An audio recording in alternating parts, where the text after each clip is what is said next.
Well, folks, IT has just put us on the air, and it is time to open this meeting. So with that, I'll call the meeting to order. And first order of business is our pledge allegiance to the flag and then a prayer.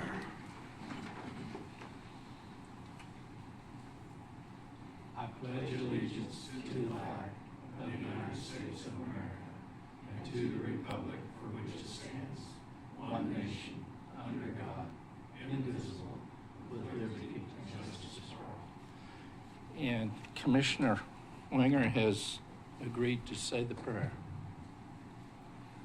Dear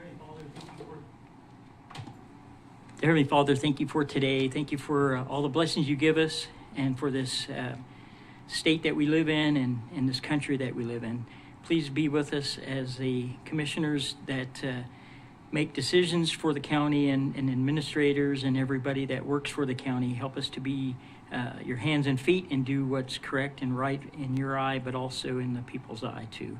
Thank you for all the blessings again. Help us to make good decisions today. In Jesus' name, amen. Amen. Thank you, Richard.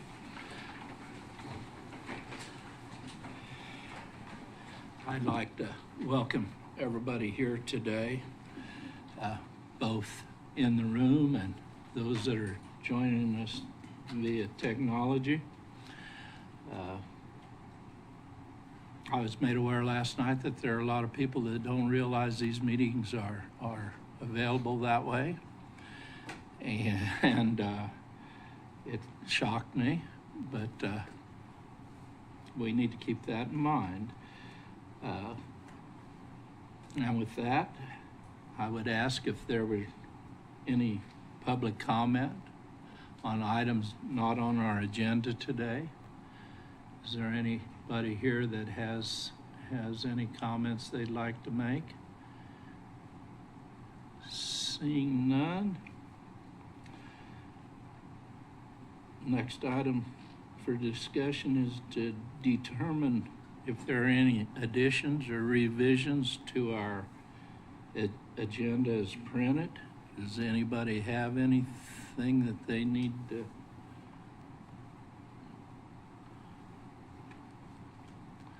Seeing none, next item would be our consent agenda.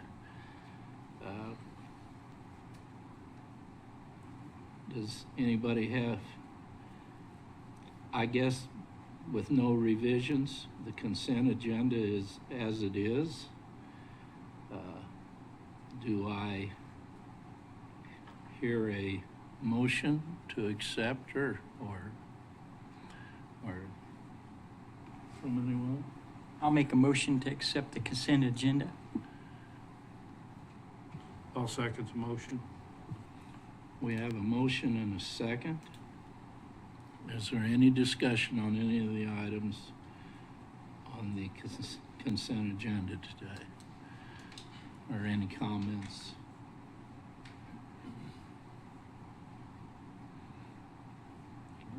Apparently everybody's read their materials and is satisfied. So, Autumn, would you help us out? Commissioner Parks? Yes. Commissioner Vincent? Yes. Commissioner Winger? Yes. Commissioner Hurst? Yes. Commissioner Bogner? Yes.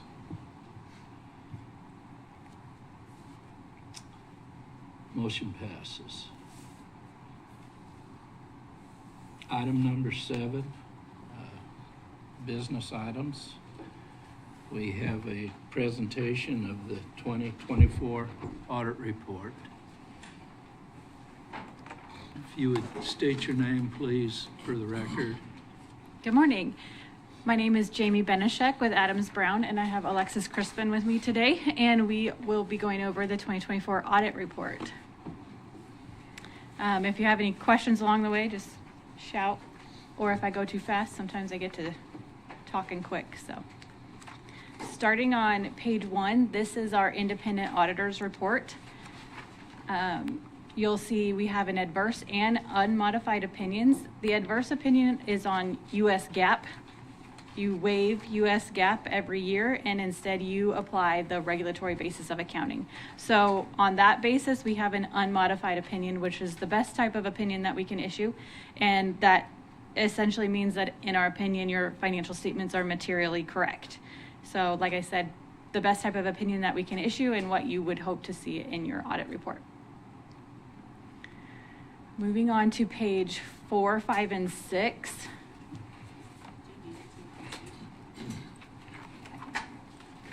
I'm going to try to zoom in a little bit. This is your summary statement of receipts, expenditures, and unencumbered cash. So all of your funds are listed here with your beginning cash for 2024. You add in your receipts, expenditures to get to your ending unencumbered cash. So then this column here in bold is what is used to start your 2026 budget. So those numbers should be probably a little familiar to you as you've gone through the 26 budget process. One change that you might notice for this year is at the end of the primary government. So on page 6, we have the total primary government. This is all of Reno County's funds. We also have the related municipal entity of the Public Building Commission listed here. In years past, the Public Building Commission has had its own separate audit. There was an option to go ahead and include it with the county audit and save the county a little bit of money doing that. And so that's what was opted into this year. So the related municipal entity is shown as separate funds here. And then they have their own fund statements and a few footnotes regarding the Public Building Commission as well. And then page 7 is a summary of the cash. Page 8 starts the notes to the financial statements. These are required footnotes to supplement all of the financial numbers that we just looked at. They will look pretty similar to last year as far as the format of them, but there are some new footnotes in here that I'll call your attention to. So you can read more about the deposits and investments of the county, all of the transfers, and then capital projects. So then moving on to note 10, which starts on page 15, stewardship, compliance, and accountability. There are certain statutes that we're required to look at each year to make sure the county is following those statutes. One of them is KSA 10-11113. Expenditures have exceeded available money. Essentially, the ending cash was negative in this fund. And that is not unusual for this type of fund because it is a reimbursement basis. So you have to spend the money first and then get reimbursed the next month or after the fact. And so it is perfectly fine for it to be negative. We just have to call attention to it that it was negative and that you received that reimbursement at a later date. And then the same with the payroll clearing fund here. It's reimbursed once those payroll deductions come through.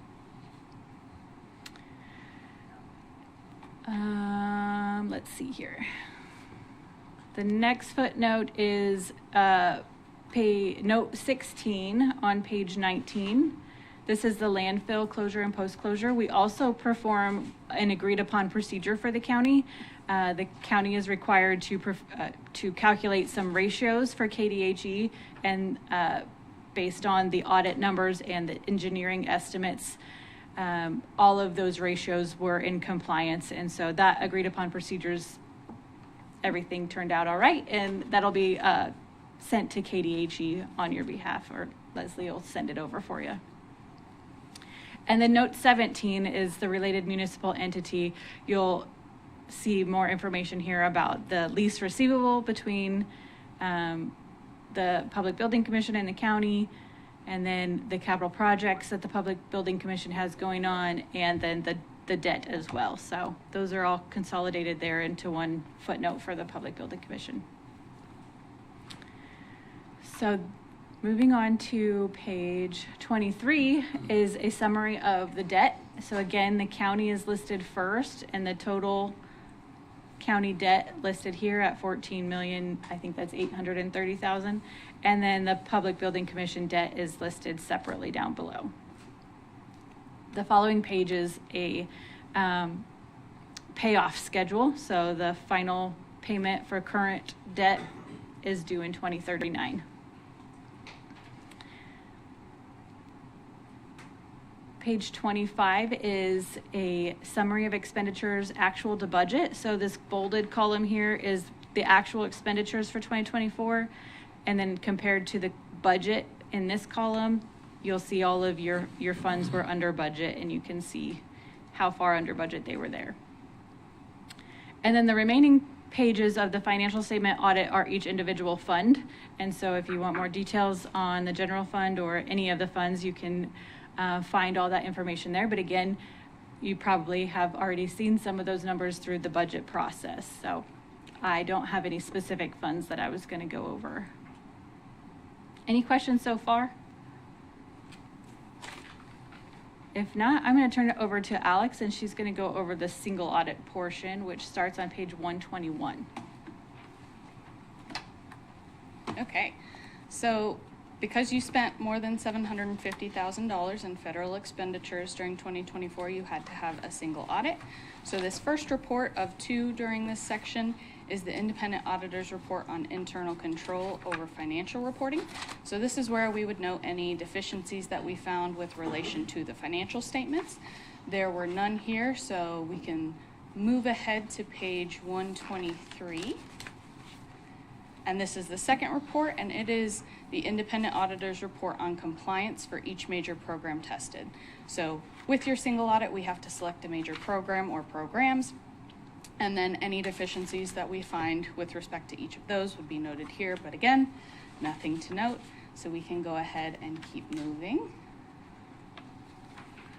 Page 126 is where you can find your schedule of expenditures of federal awards. So if you want to see what the total breakdown is between all of your different federal programs, this is where you would find it. The total of your federal expenditures for the year was a little over $9.3 million. Page 128 is just some required footnotes to go along with that schedule. There's nothing unusual that we'd need to point out here. So I'm going to keep moving to page 129, which is essentially a summary of both the financial statement audit and the single audit. So under that first heading, financial statements, you'll see that unmodified opinion on regulatory basis that Jamie mentioned earlier. We did not note any material weaknesses, significant deficiencies, or non-compliance material to the financial statements. And then under that federal awards heading, we did not note any material weaknesses, significant deficiencies, or any findings that were required to be reported. So unmodified opinion there. The only other thing that I would point out on this page is that you do not qualify as a low-risk auditee. That's simply because you're not performing your audit on the GAAP basis. You do that regulatory basis of accounting. So there's nothing that you could be doing better there. It's just something that we are required to make sure we're testing 40% of your federal expenditures with whichever major program we select, as opposed to 20%. So nothing we could really be doing to improve there. You guys are perfectly fine. We just want to point that out.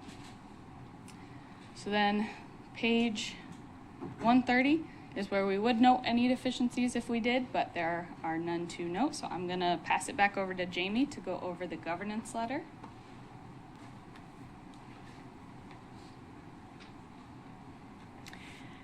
The governance letter is a separate letter, and this has required disclosures for you as the commission, including any difficulties we encountered in performing the audit, any corrected or uncorrected misstatements, and there were none. All journal entries, everything, all the adjustments were provided by the county, and so we had no audit adjustments. Any other recommendations that we had to improve internal controls would also be noted in here. And while there may have been some small items communicated during the course of our audit, nothing that we deemed material to bring to your attention. And so no material weaknesses, no significant deficiencies, and no recommendations. I don't think you can ask for a better audit report. One thing I do want to call your attention to is this information technology part of this letter. If the county is in need of a penetration test or a vulnerability assessment, our firm does have a section of a segment of our firm that offers that service. So if that is something that you're in the market for, we ask that you keep us in mind and let us know how we can help that in that arena. So that concludes our audit presentation. Any questions?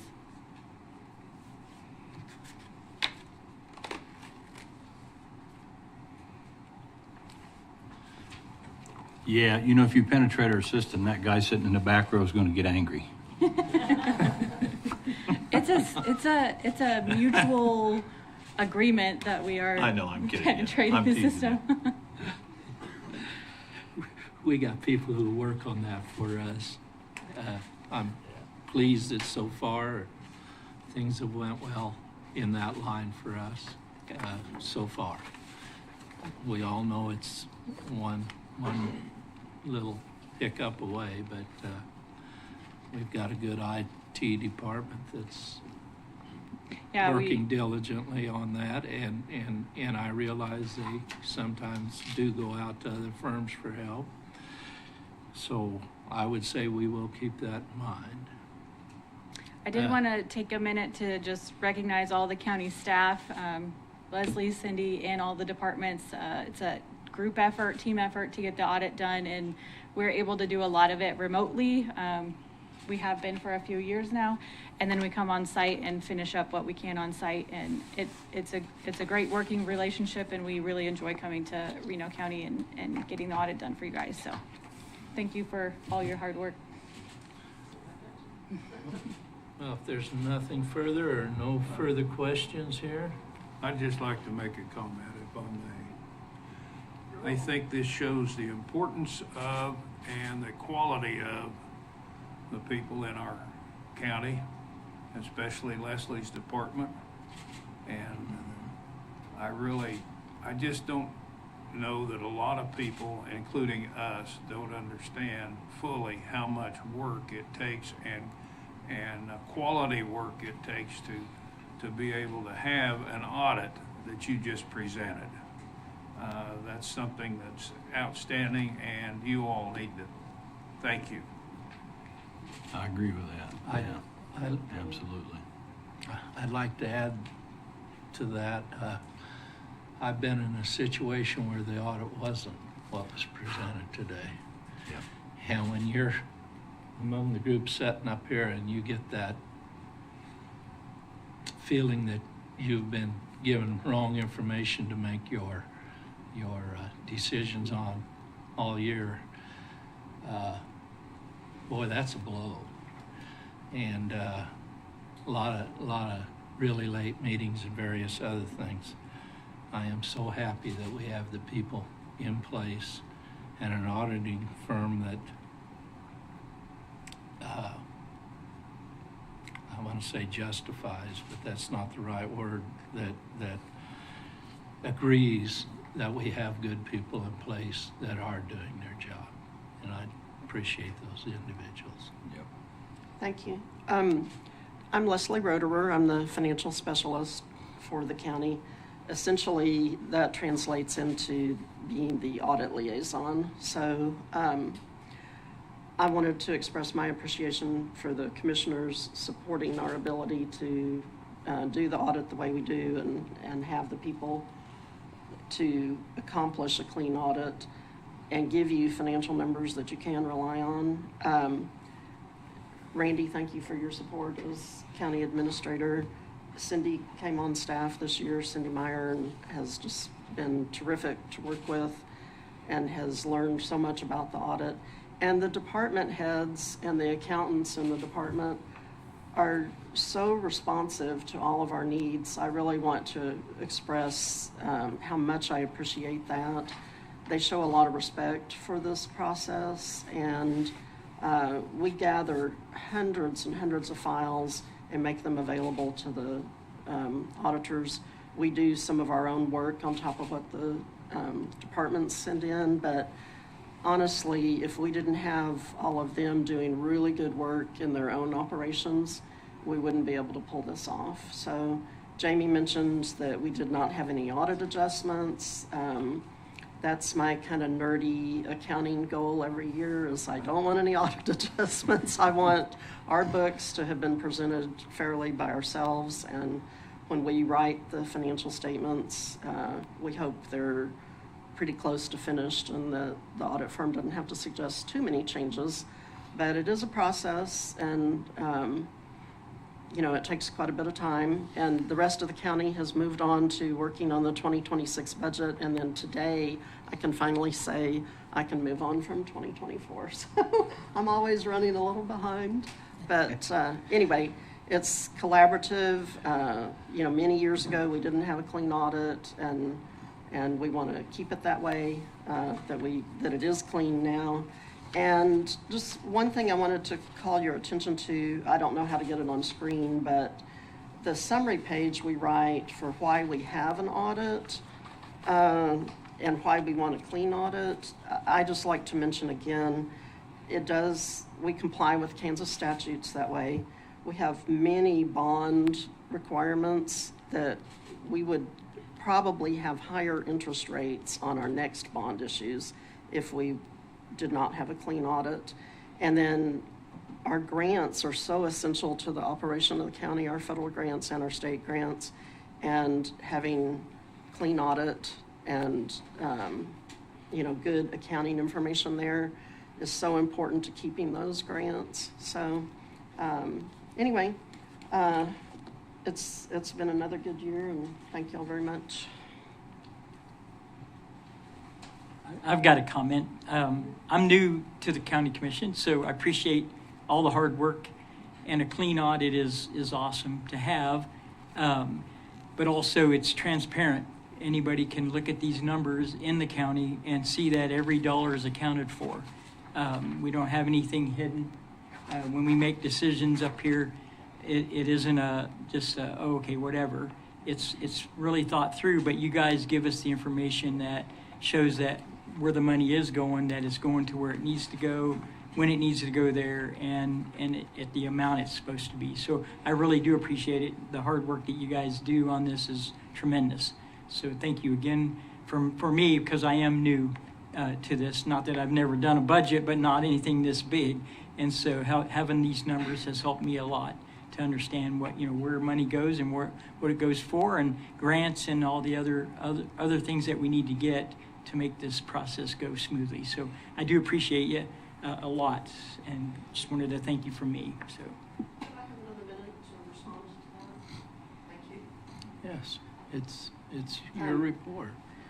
Commissioner, I've said in the past, and I just didn't think to say it today, all of those, what Jamie called the fund pages, where all of our primary funds have a one-page summary of their own, I think of those, if you're used to thinking in the corporate world, it's kind of like we have that many subsidiaries. We've got, 90 funds probably, or more that we list that way. So essentially, it's a great big consolidated financial statement, but you can get information on all the important funds, by flipping through their pages. So anyway, I just wanted to mention that. Thank you. And if you have questions, if you read through it and have questions that come up, Leslie has my contact information. You can ask her, or you can give me a call. I'm happy to answer questions after the fact too. So, Thank you. Commissioners, I would like to also echo a lot of what you said, but thank Leslie for the hard work. I know from staff's perspective, Leslie is protecting us and doing a lot day in and day out to make sure the numbers are correct and balanced, and the audit. And I know she puts in far more hours than many people understand. So when this audit from Adams Brown, when Alexis and Jamie are here presenting the audit, it seems quick, but $80+ million, all the funds they mentioned, Leslie and Cindy are working so many hours trying to make sure that we have the right numbers so that you guys look good and the county looks good financially. It's a lot of work, but we all appreciate Leslie's work and Cindy. It's necessary. I mean, it is. So one more comment. They are our numbers, and we do have to sign a letter that represents that all of this is accurate. I believe the letter is in Commissioner Gardner's folder. Yeah, there should be a letter, Commissioner, for you to sign. Well, I went through some of it. Nobody run out at the end of the meeting. We're going to have a lot of signatures today. We can do it at the end. Or, whatever. Yeah, if you have that down, I think Adams Brown will leave that before they leave. Well, I can email it to you, so, yeah. That's resolution 2025-21 that we need to be signing here. No, it'll be a different one that just has, it looks like a letter, the county's logo. County letter, Okay, right here. Yeah, I don't know if Commissioners, I don't know if there's one on the agenda, but usually we would have a motion to accept the audit report as presented. Yeah. Do There I, it is. It would be to approve the 2024 audit report. do we have a motion to I'll- that effect? I'll motion to approve the 2024 audit report as presented by Adams Brown and Leslie and their staff, so, yeah. I'll second it. Motion and a second. Any discussion? We've had some good discussion. So with that, Autumn, help us out. Commissioner Parks? Yes. Commissioner Vincent? Yes. Commissioner Winger? Yes. Commissioner Hurst? Yes. Commissioner Bogner? Yes. And now, if I page through this correctly, we need the signature. Hey, that's... And Ron, you said making us look good. Ron's the best looking one here today. No, don't get a big head. I meant Mr. Vincent, because you have to see us. So. The way I read this, my signature is the only one needed here. I would like, while he's signing this, I would like to say welcome back, Commissioner Vincent, and hope you're progressing well. And thanks for attending. Commissioner Vincent, I got you on if you want to respond to that. Ron said thank you and welcome back. Yeah, thank you guys. On the end, I think it's going to take a little time, but All right. I think we'll be back to somewhat normal here before too long. Sounds good. Well, we're all glad you're doing well.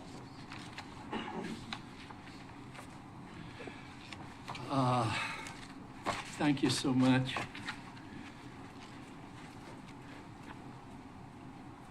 Next item on our business,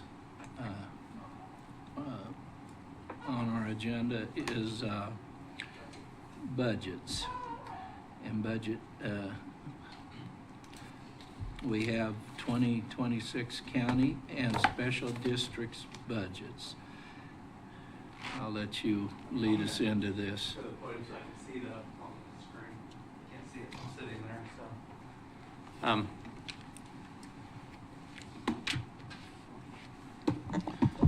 Today's on the agenda for the 26 budget. You have two different budgets, the county's budget and then the special districts budget. And the motions, at some point, I'm going to go over the budget's kind of summary real quick, but the motions being requested today, there'll be two different ones. One, to approve a notice of revenue neutral rate intent with a maximum mill levy for the county budget, and then the same for the revenue or for the special districts, and then another budget that will set the public hearings for both the county budget and special district budget, and we are requesting that be September 10th, 2025 at 9 a.m.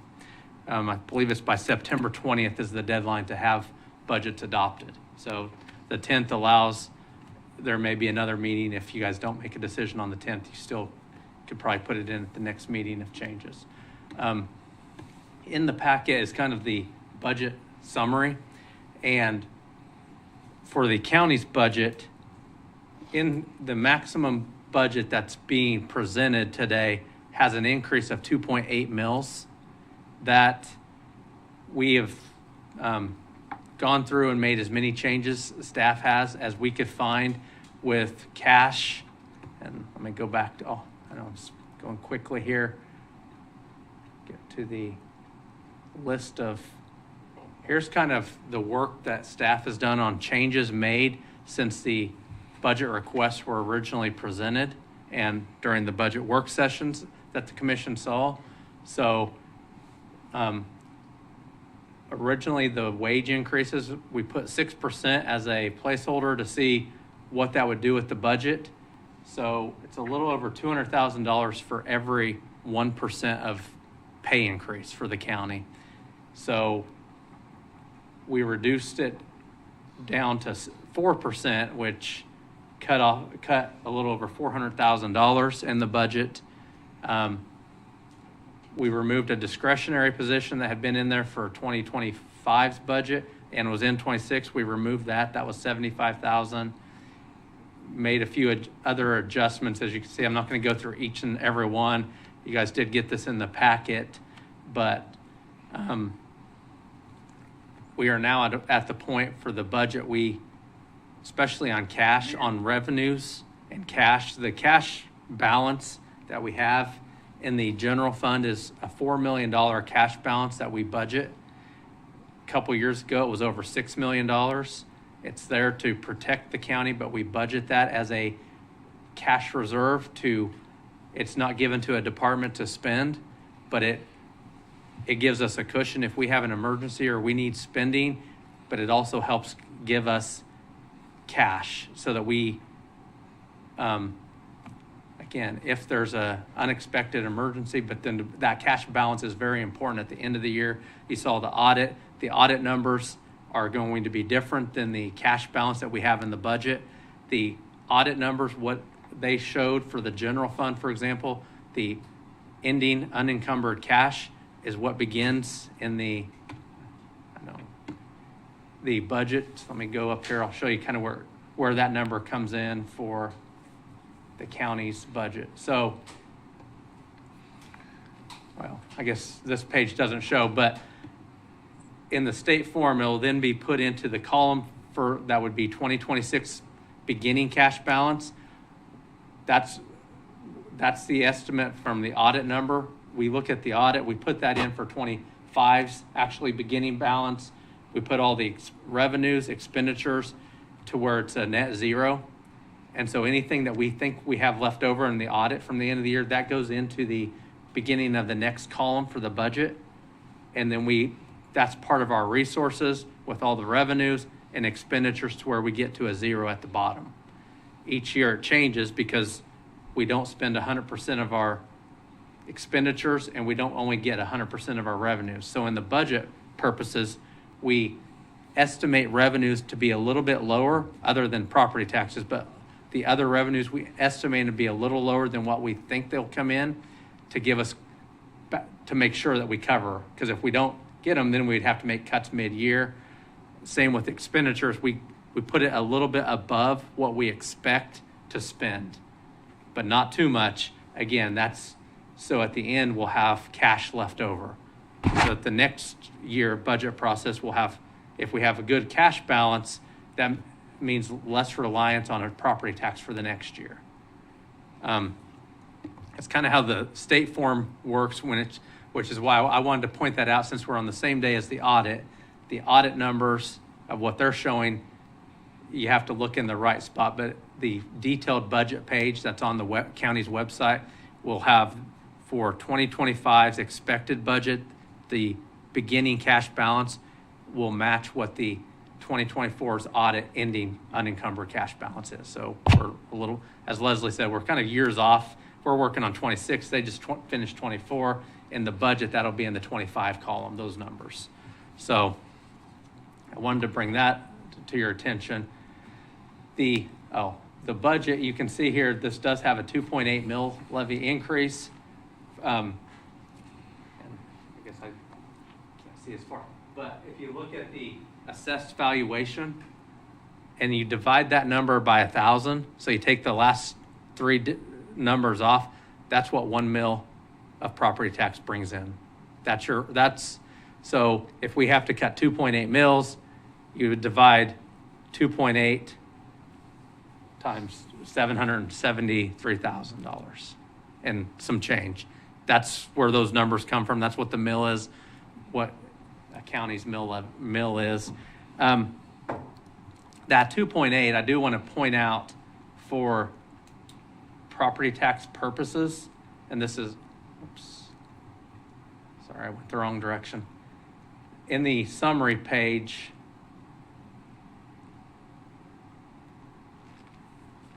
for a residential property, for every $100,000 of valuation of a residential property, that 2.8 mils equals $32.20.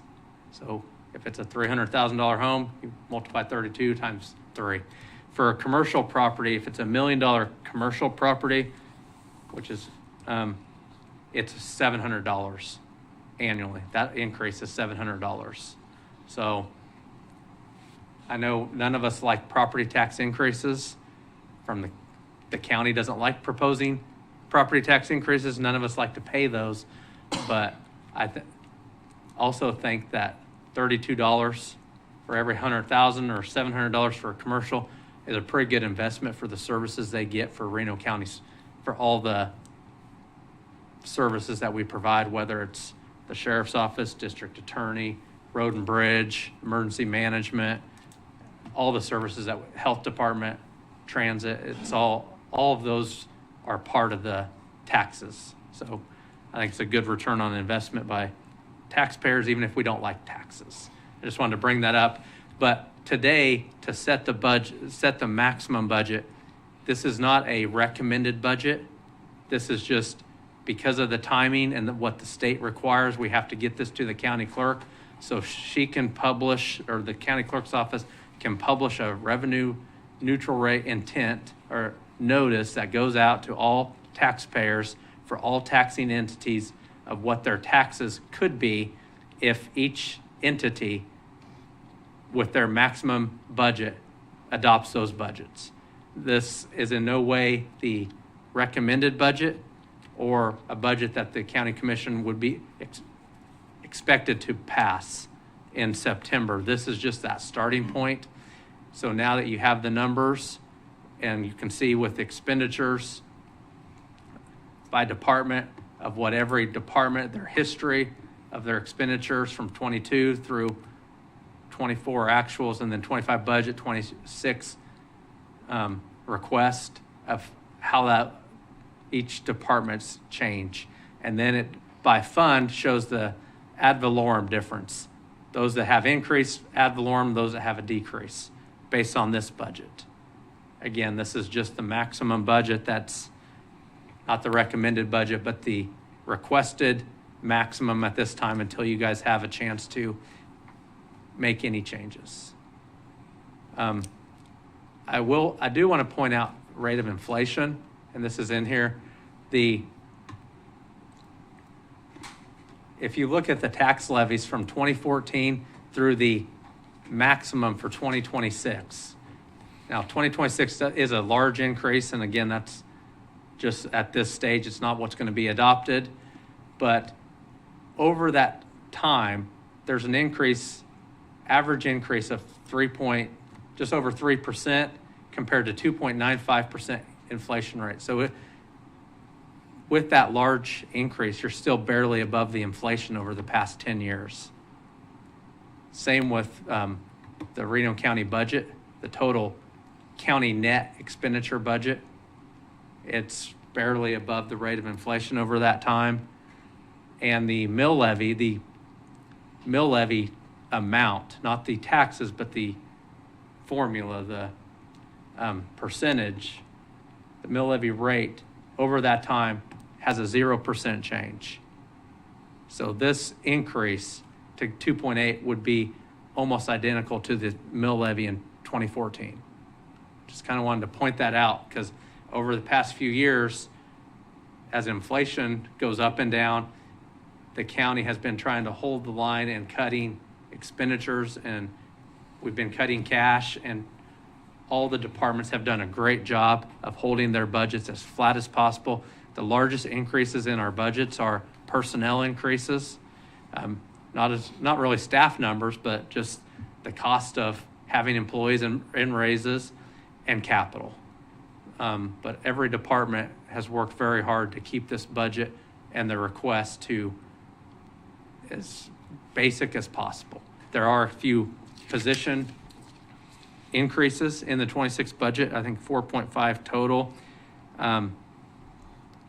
There's a couple of departments that have a decrease, or at least one health department has a decrease in positions, and the discretionary position that was under the commission, those are decreases, but then there's a couple of increases.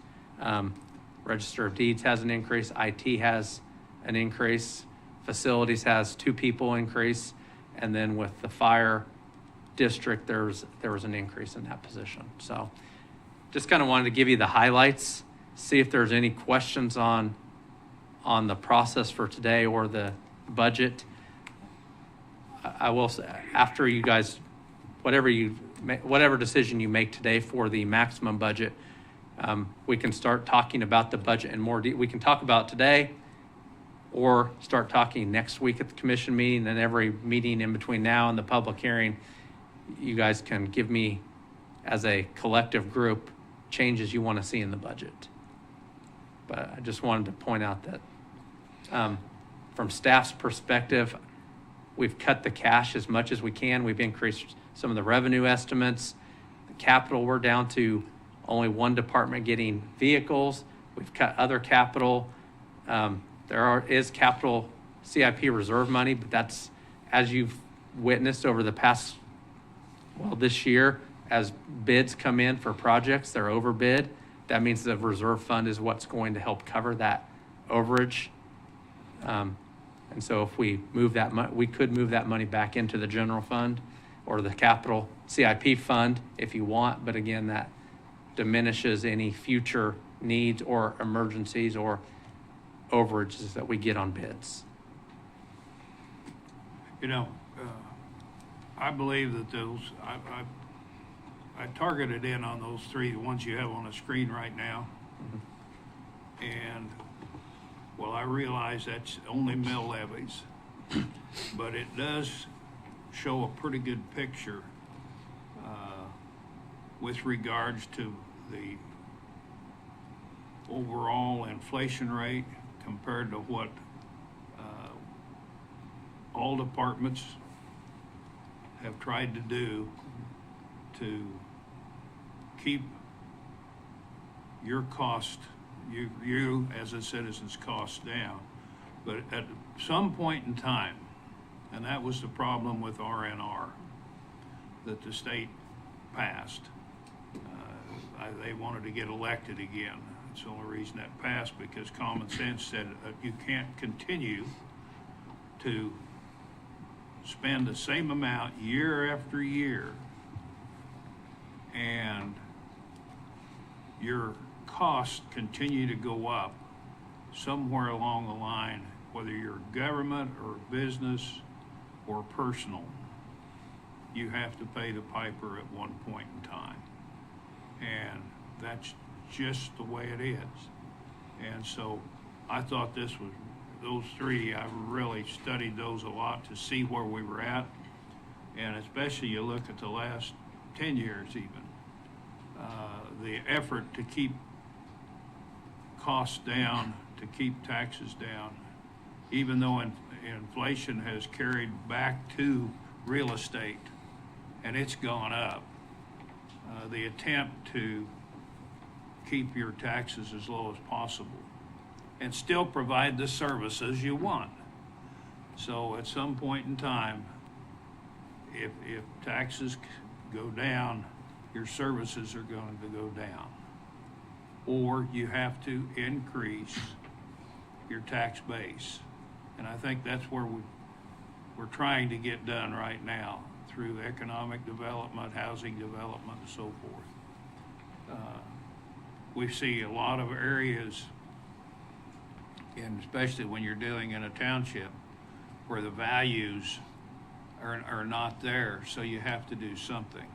And so I really appreciated the detail that you went into to present this to the people. Okay. Thank you. Any other comments? Yeah, I am on this recommendation for motion to the first motion would be to raise the mill levy, or pardon me, to raise the maximum amount that we have, or that we're working on with R&R. Commissioner, yes, it's to set a maximum mill levy which is above the R&R amount. It's not adopting that mill levy. It's just setting that as the maximum budget, knowing with the understanding that you have the next couple months to make changes to reduce it from that amount. You can't go above that. So whatever that number is that you guys on the motion, if you moved it to say 36 mills or 30 mills, that would be the maximum budget you would have to, and you would have to find cuts to make that number work. So this is not adopting the mill levy at this amount. This is approving that as the maximum, but that is what will go out to the residents as the projected mill levy in their R&R mailer. So it'll be important for the citizens to understand this is a maximum. This is not the adopted budget. This is, I guess you could say, this is a maximum worst case scenario. If this is what you guys adopt, that's what the taxes would be when they get their notification. But this is just setting that as a starting point before you get into cuts. And at that point, that will allow to raise that tax for so much that to basically raise your taxes on your real estate. But that will be allowed if motion one approves. Yes, you'll have the chance. Yes, when you adopt the budget, it would allow you to vote for that raise in taxes if you make no cuts. Okay. At this point, I guess that clears that up. I guess I could discuss the rest of the discussion, right? Yeah, for anything lower, it's discussion. Yes. Well, I am. Well, yeah, but realize if we approve this raise, that it's going to happen. It always does. And that's the main thing I'm hearing is people don't want no more property tax. Took big hits here and there. Second, I would like to see it go back to the administration, which I kind of feel is their job, to tell us where we can make these cuts to not do this, and what the impact of these cuts would bring. If it means not replacing a retired employee, so okay, it's and to have a more definite a definite effect of what these cuts would make, and where we can make cuts at to not do this. Commissioner, if we're going to discuss, we just want to get it over with instead of drag it on, and then it's going to say it'll be like last year. Well, yeah, if we need to, we can raise it. Well, once it's passed, it's a need now, and then you raise the taxes. so Commissioner, staff has made over $3 million in cuts from the original budget already. But yeah, to get to the R&R, there's another $3 million that would have to be cut.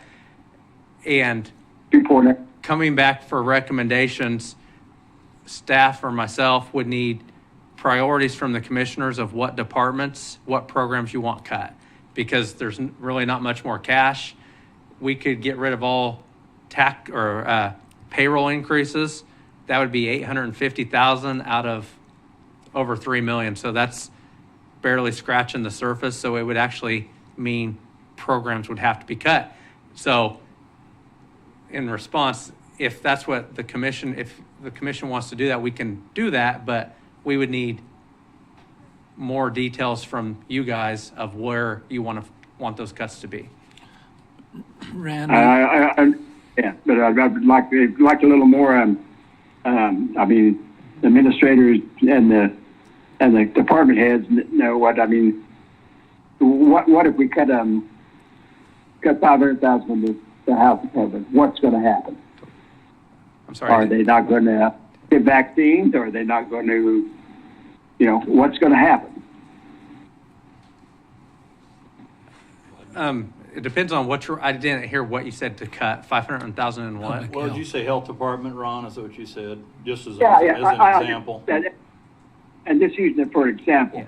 Let's just say if we get 500,000 from there, what's going to happen? Are we going to cut out? What are we going to cut out? Are we going to cut out school vaccinations, or are we going to, what are we going to cut out? And that would be a little more helpful for me myself to make up my mind of what what to do. So if a new commissioner said if you're not going to replace a nurse that's retired, well, that's great. It depends on what's going to be cut. Yeah, I'm sure they have some idea what they have to get rid of if they have to. Yeah, a lot of the department is grant fund, has a lot of grants, so we would have to, example, we would have to find out what programs are not covered by grants. Probably most of the administration, they're not covered by grants. Support staff over there at the health department. And there may be a few other services we provide that are not grant funded, but out of let me look at their budget real quick. I'm just going to look at the state form there as an example for the health department. Where are we at? Public health. And again, I'm not saying that. I'm just using it as an example. So yeah, they have a $3.5 million budget and a little over between $700,000 and $800,000 in property tax. So it's a relatively small portion of their budget, but for that commissioner, I'd have to look into a lot more details of breaking out the grants to see what's not grant funded. And Randy, I think Commissioner Vincent, he's talking about if we set a maximum today, we've got 2 months left to work backwards on this and find some cuts. It doesn't lock us into it, but if we lock into revenue neutral today, we absolutely have to cut somebody or something out. And so Correct. Yeah, so today's really Which, not, I mean, not the time we're gonna do any cuts or look at them anyway, so. It's, well, I understand that, but I would probably rather do it because once if it passes, I mean, it's going to go. There's going to be an increase. It ain't going to work back. I mean, it never does. Well, if you Never look works back to where it was. If you look at the inflation rate with what's happening around here, the cost of goods, Yeah. I love to see that one, you sent an email out regarding it, showed the dollar bills on there. Yeah. And it showed where a percentage of each tax money went to, and it breaks down departments and so forth. I don't know whether you've had a chance to look at that or not, Commissioner Vincent, but that's Yeah, I have. that's a really good place to start backtracking and looking. We've always cut some more out of the RNR maximum that we're allowed. We've always gone in and looked further at that and cut some more money out. Can we get to zero? No, it's not going to be possible. But can we look at things individually? We've got time enough to do that, like Commissioner Parks said. well, that's the whole gist of the thing today. We're under state statute to deliver certain documents now, or be automatically locked into revenue neutral, which may or may not be doable. I don't think it's doable. I think, yeah. Not be for and not make some severe cuts. We need to look at those. But there are also some items in the mix, depending on what other entities do in the next few months, will reflect what we can do in cutting. There are certain districts or certain things are happening that are in play. We've got to put enough money there for the worst case scenarios. As these decisions get made, we've still got 2 months and they will be done by then. That'll change what we can do. But for right now, today, the way the statutes are and what we have to have on file in the next, 2 weeks? We have to get this to the county clerk by the 25th, I believe. 1 week. We just need time for some of this stuff to come forward and know exactly where we can cut and where we can't. Or maybe July 20th, actually, sorry. It's Oh. July 20th that we have to get this to the clerk. So it's this, yeah, 4 or 5 days. yeah. So we're in a position where our legislature has put us in a position because we didn't have certain information until this week. They pretty much put us in a position where we got to pass this and then work from the backward from here. I think we have. We're in this position about every year. I don't know why something don't get corrected.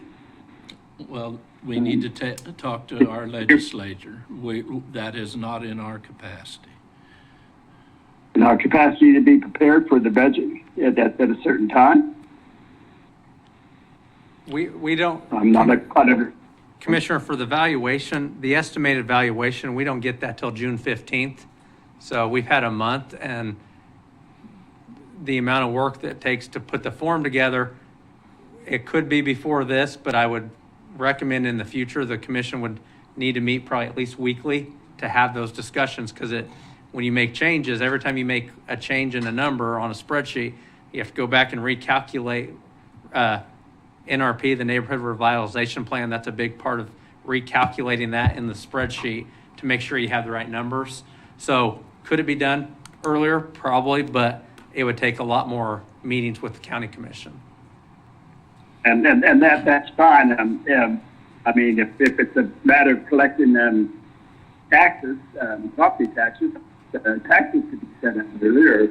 Couldn't that be changed from your whatever? I mean, I don't like the uncertainty.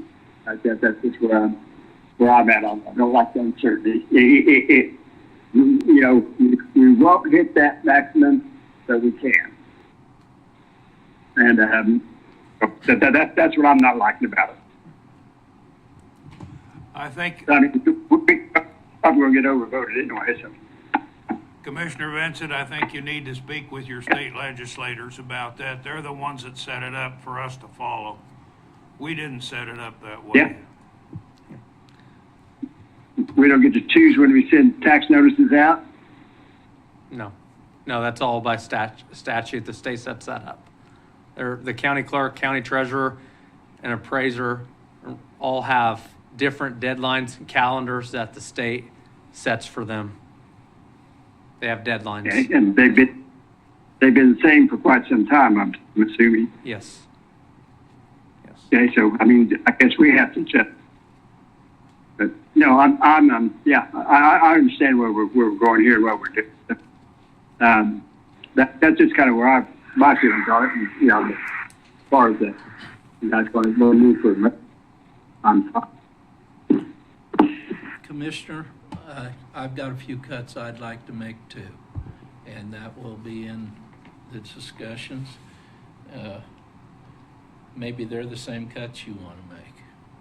If we find another member with the same thought process, we'll get it done. And if not, we won't. I know, Randy, you're going to provide us with stuff to be able to start working on things. We want to itemize cuts and things like that too. But one example on the consent agenda this morning was a renewal of a grant for the WIC program, and that would be a reduction in staff and stuff if we cut that. But then, you know, there are a lot of people rely on that program, and so that's a hard choice that we have to make. Well, they're going to do away with things like that to be able to balance this budget out and make it neutral, Commissioner Vincent, and so that would be a discussion and things over. And some of those are annually, and we're not going to get to them until later in the year, but it really wouldn't affect this 26 budget as such that we have to set. So I'm absolutely with you. I came to office wanting to hold revenue neutral as much as we could, but I understand what everybody's personal expenses and businesses have went through the roof.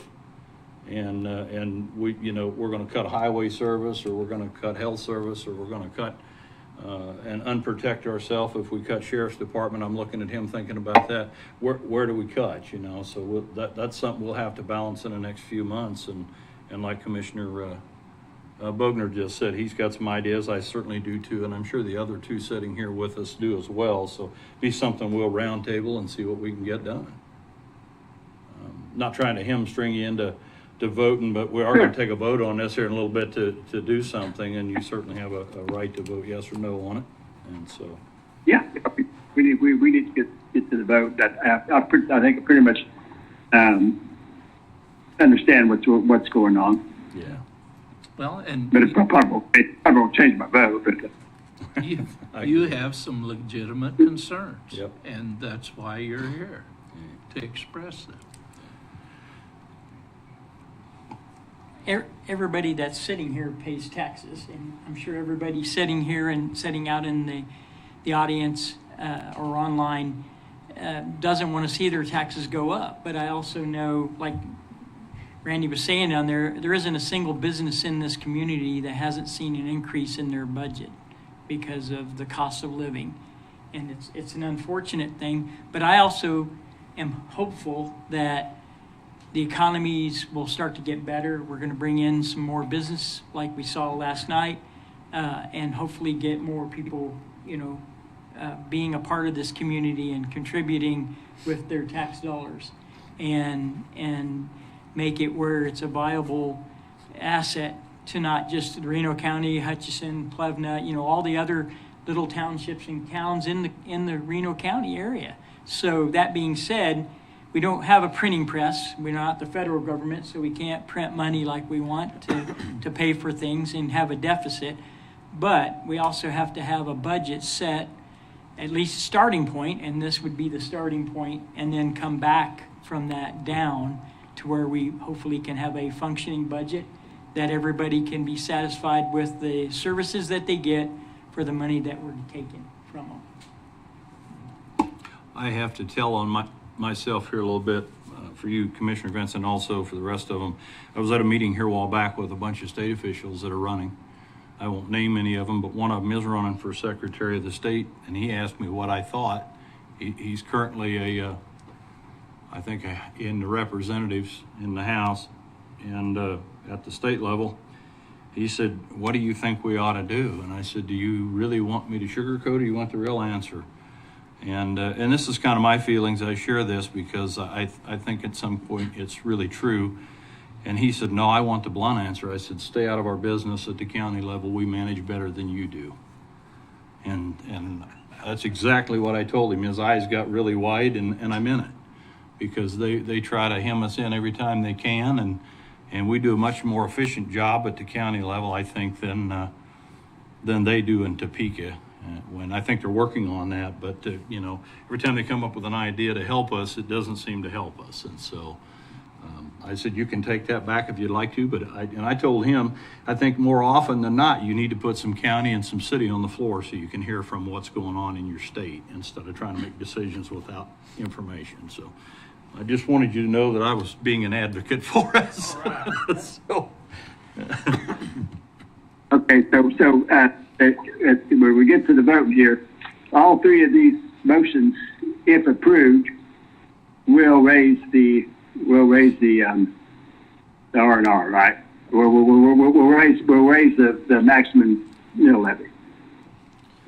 It sets the potential for a raise. It doesn't raise it by that vote today. It don't raise it right now, but it can. It allows the commission to vote for an increase in September, yes. Up to 38.304, right? Yes, for the county's budget, 38.304 would be the maximum. Yeah. Be the maximum. And if all three of these motions were approved, I guess one ties in with the other, but if all three were approved, that's what it's for, is to raise that to that number. It's not to raise it to that number, it's to set that as the maximum. So now you guys are at a starting point to start making cuts. I understand raise or maximum or this or that, but that's what it could be. So yeah, okay. Yeah, I think I've had enough discussion on it. And commissioners, I'll get into the special district. Didn't know if you wanted to consider the first motion before I talk about the special district. We're going to have to do them separately anyway. I think it'd be best to get this taken care of, however it goes, and then start on the next motion. Keep it separate. And with that, do I hear a motion?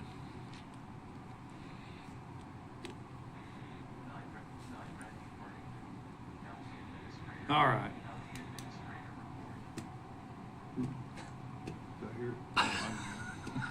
AI.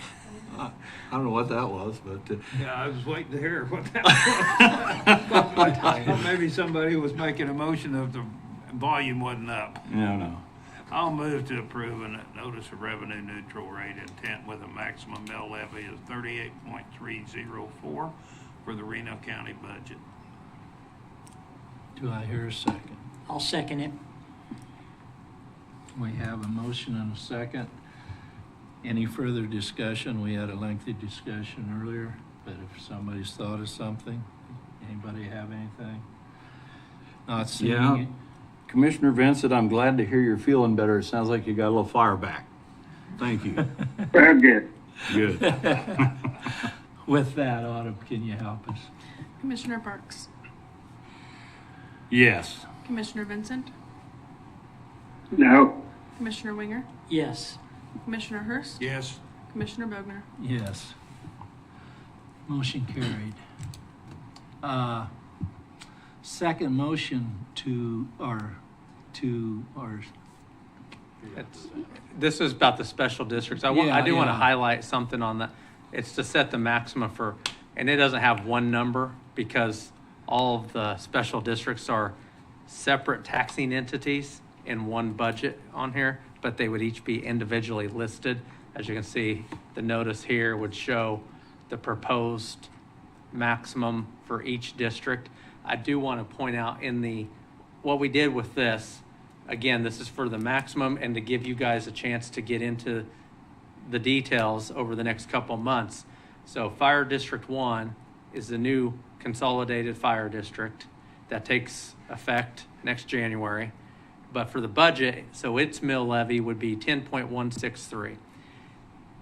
If that's when the budget is adopted, and that is adopted, the other fire district, all those other mill levies go, unless they're a bond. I don't think there's one bond, I guess, the joint number 2 bond and interest, but the others, the operating fire districts, those mill levies would go away. They would go back to 0 if the Fire District 1 is adopted. We put them on here in case for some reason with the budget, you guys, because you still could, I guess, if there was a protest of the consolidated fire districts and one of the districts decided last minute they don't want to be a part of Fire District 1, that would be their new mill levy. That would be what they would be individually. It also helps with the R&R to show, because then they'll see what their mill levy would have been the current year to next year with Fire District 1. So that's why those are listed. I also want to point out Sewer District number 8 bond and interest. That is the Highlands. A couple years ago, the county commission at that time got rid of all mill levies on utility districts, unless there was and the sewer district for the Highlands, when that bond was passed, gave the county the option of splitting the cost of the bond payment 50% by user fees out of the operating budget and 50% by property taxes. And that's how it worked for a few years until 2 years ago. So 24's actual year would have been the first year that the Highlands didn't pay property taxes to go toward their bond and interest. We didn't increase their rates. They had a good cash balance. So for 24 and half of 25, they didn't see an increase in their utility rates, their user fees, but they had a reduction in their property tax went away for that district for the bond payment.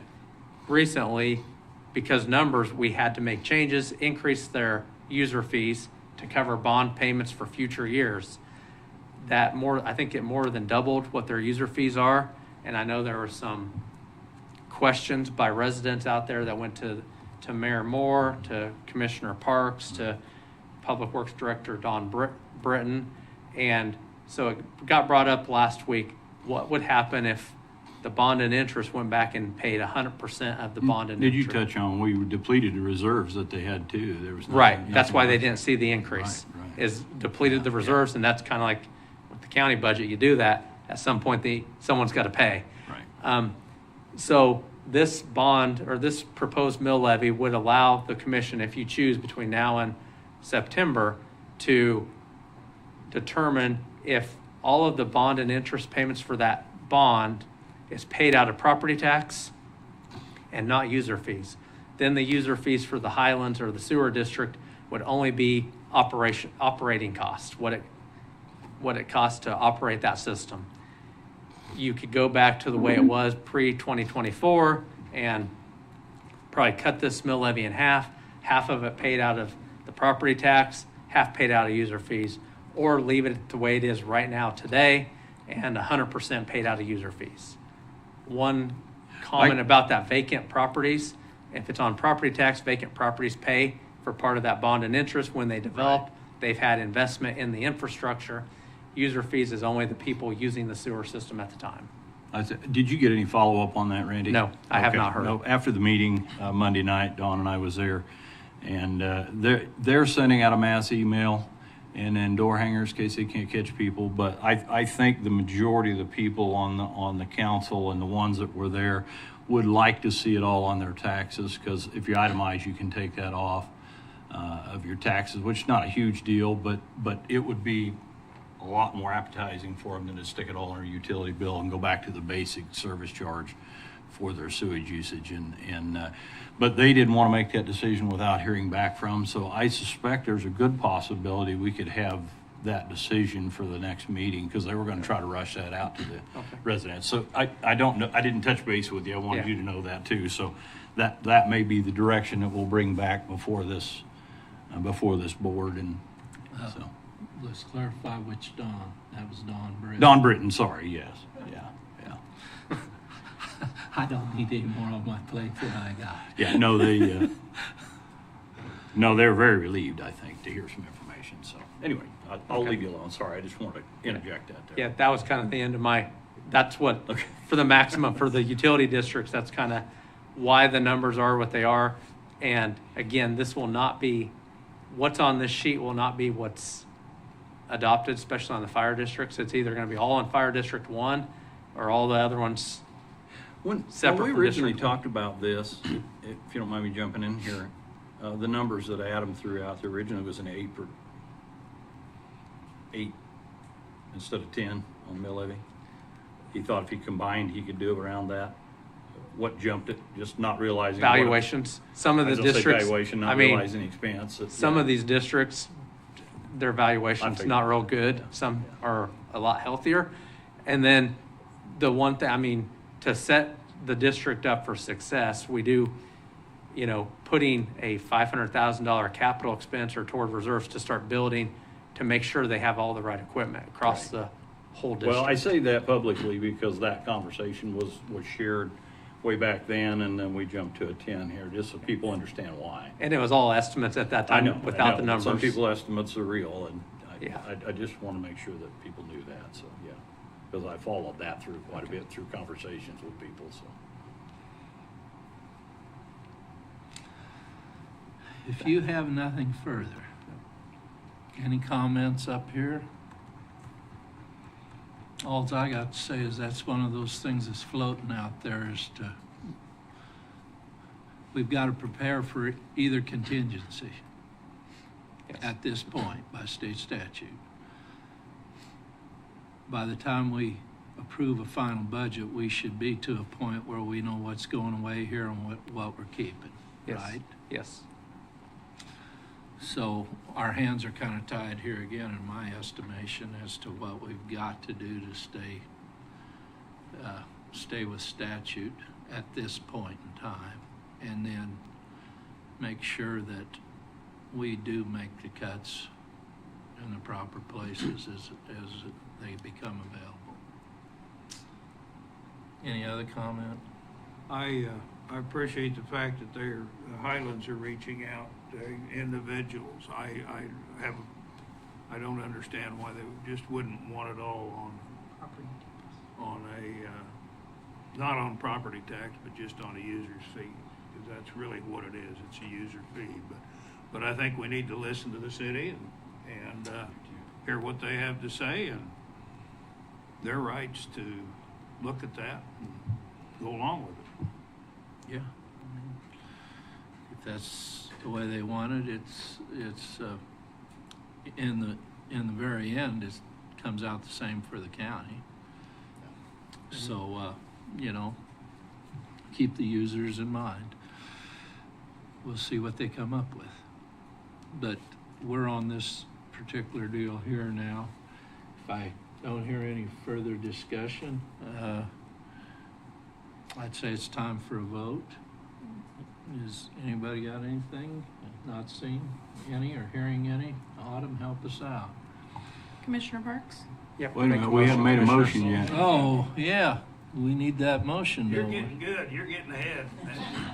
Slow me down, keep me in You line. must have a lunch date. Are we doing the same kind of motion we're looking at for the last one, correct? Yes. Yeah, the one that's listed second. Number Move 2, to yeah. approve, yeah. Okay, well, I'll make a motion to approve a notice of revenue neutral rate with intent with maximum mill levies specified for each of the county's special districts. I'll second it. Any further discussion?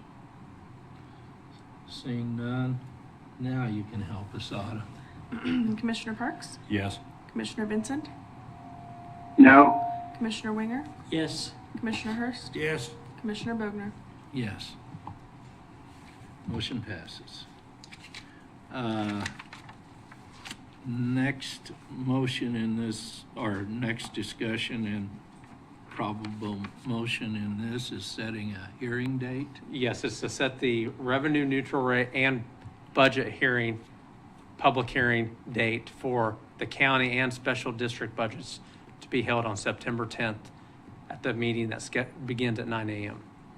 As read up there. But it's to set both the R&R public hearing and the county budgets public hearing. Do we need? There's two public hearings. Do we need two One motion's motion?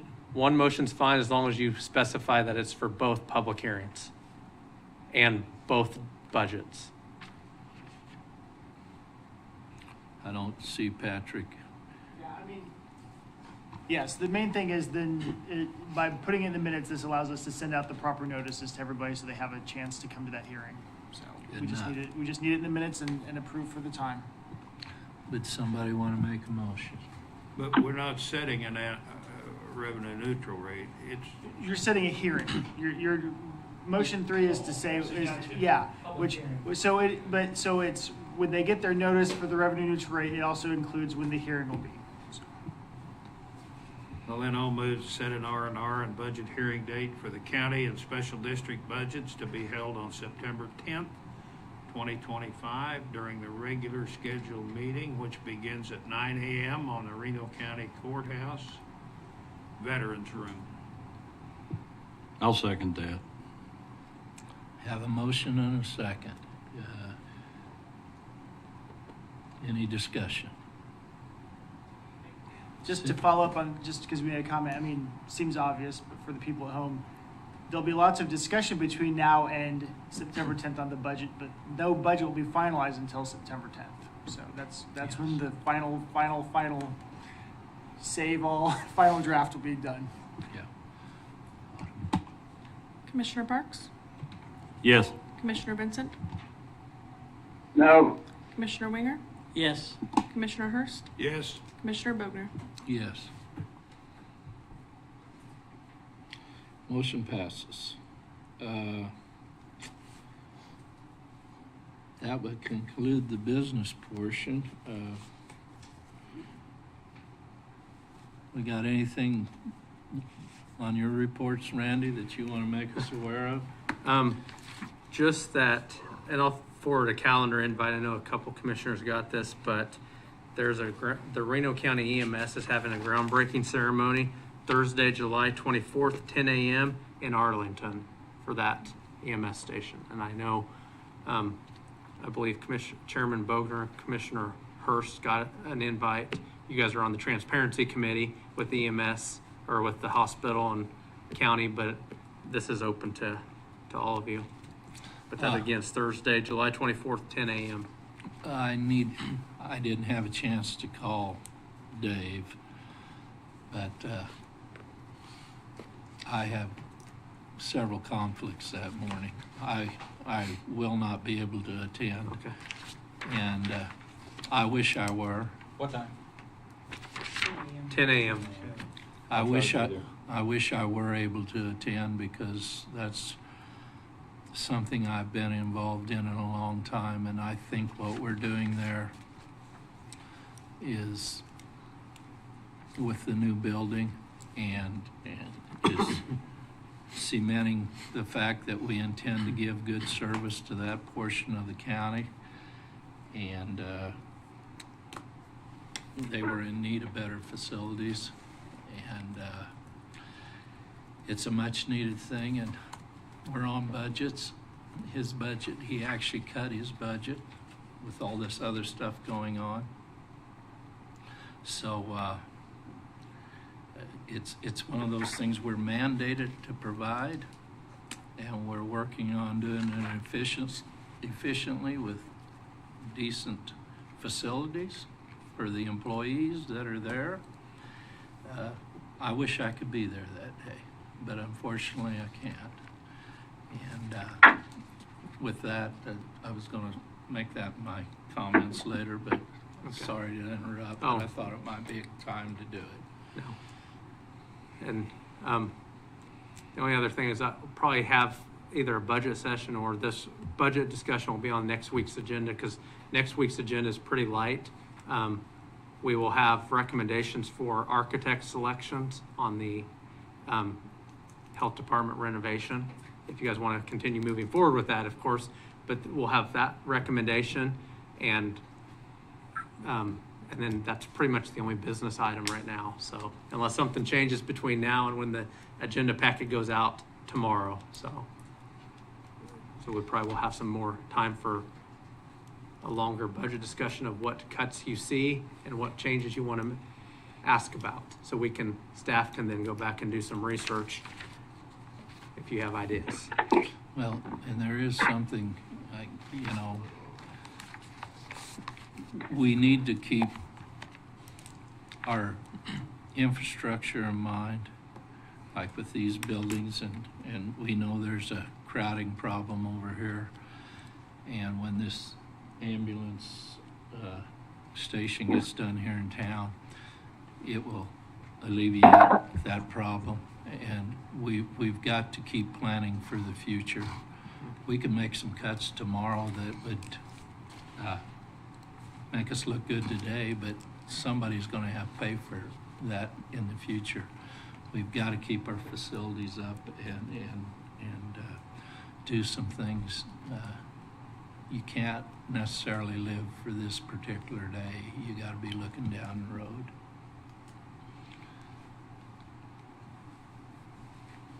Randy, have you brought forward pretty much what you want to? That's all I have, yes.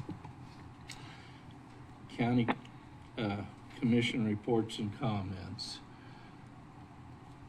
Ron, you got something you'd like to say? We'll start with you. No, I think I'm fine. All right. And I want to chime in. I'm glad you're at least here the way you are, and hope to see you in person soon.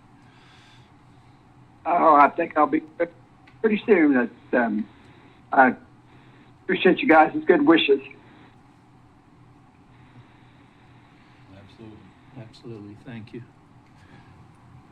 I was just going to talk a little bit about the meeting at the Islands, but you guys got the brief on that. So I know we got Quad County coming up and some other things in the future here to look at. And so 4-H luncheon and some of those things, but I think they're on the same day. So that kind of makes it difficult. If I remember correctly, the 28th, both of them are. So we'll have to decide which one we're going to go to. But anyway, I didn't have a whole lot other than that. Ron, you got anything? Yeah, sorry, I've noticed a conflict to go to Quad County, and I hate to miss it. Noticed a conflict with Quad County, and I hate to miss it because it's a really good informal time to you hear about other counties and other happenings, and so something that we can once in a while take back to us to utilize. Well, and yeah, like you say, they're in the same situation we are a lot of times, and it gives you some input as to how it may or may not be handled. I just want to encourage all of us, me included, with regard to the budget. I think it's very important that we take extra effort to become informed and to understand, and if we've got a question on a department or an agency, I think it's super important that we go visit with the CEO or the chairman or a board member to understand what decisions we're making and why we are making them, and be able to inform. I just think it's not a time to sit back. It's a time to get involved and to find out and have good reason why you're making those decisions. It's very important. Pretty Prairie Rodeo starts tonight. Big event. Sheriffs will be out in force, looking at people and watching the rodeo, maybe. Probably. And anyway, that's a pretty big event for a town of Pretty Prairie and for the Reno County, because what all it brings in. Lots of people from out of county come to that event. I said I heard some of the tickets are sold out. They may be, but there's always room to get in. And also with, Commissioner Parks mentioned, the 4-H fair is coming up. For those kids who are not in 4-H, there's an open class. They can go enter into that open class with things, so check them out and come out and see what our youth are doing, what great things the youth are doing in all kinds of areas, not just livestock, but rockets and etc. So that's all. Pretty much anything they're interested in, there's a category. Oh yeah, on I don't know if I mentioned this last time or not. Maybe I did. State of Kansas 4-H shooting sports won 3rd place in the nationals contest. Aim, they hit what they aim at, huh? Hit what they aim at. Richard, what do you have? Well, so I was at an event and ribbon cutting last night, or yesterday, and stuff. But I got to talk to Deborah Tufel from the county chamber. Anyway, they're working hard to get some more businesses in town and working with ones that are here, that if they're looking to expand or add things to it and everything. And like I said, I am hopeful that our county will improve and the cities in the county will improve as the economy hopefully improves, and to the point where we maybe we don't have to worry about making as many cuts, but the services are still there. So that's my goal. I'm with Ron here. When we're making decisions, we're not taking them lightly. And if we do need to visit with somebody to find out, what services they're providing or, what agency it is, give them a call. From our last meeting, I had a call right away when we were talking about the building at the fairgrounds. And so I've had a few people, talking to me about that. So I am a big proponent for first responders. And if I could, I would write every first responder a blank check and say, do what you need to do, but we can't do it that way, unfortunately. So we have to follow guidelines and rules and everything. But that being said, I back you guys and gals 100%. So I want that to be said because I don't want anybody to misconstrue what we're voting on as a negative to anybody that we're maybe having to do some cuts on. So I just wanted that to be said. So this has been an eye-opening experience this first year coming up, and I still think Reno County and Hutchinson and the surrounding towns are some of the best places in the world to live and be a part of. So I appreciate the people that put me in this office, and hopefully we'll make good choices. For me, I was going to mention the rodeo. Good, wholesome family fun. And a couple other things. I hated that I missed the meeting the other day with the conservation. I forget all the initials, but when I saw on the news, the media was grilling the federal agency on stuff that was brought up by the local organization that we recently joined. I think it's one of the best decisions we made recently. It's not a lot of money, but it shows that the counties have the authority to rein in some of these federal programs that have thought in the past they can do as they please. Like I said, I regret having to miss that meeting. I intended to go because what came out on the news and the things they pointed out shows that local government has been abused for a long time.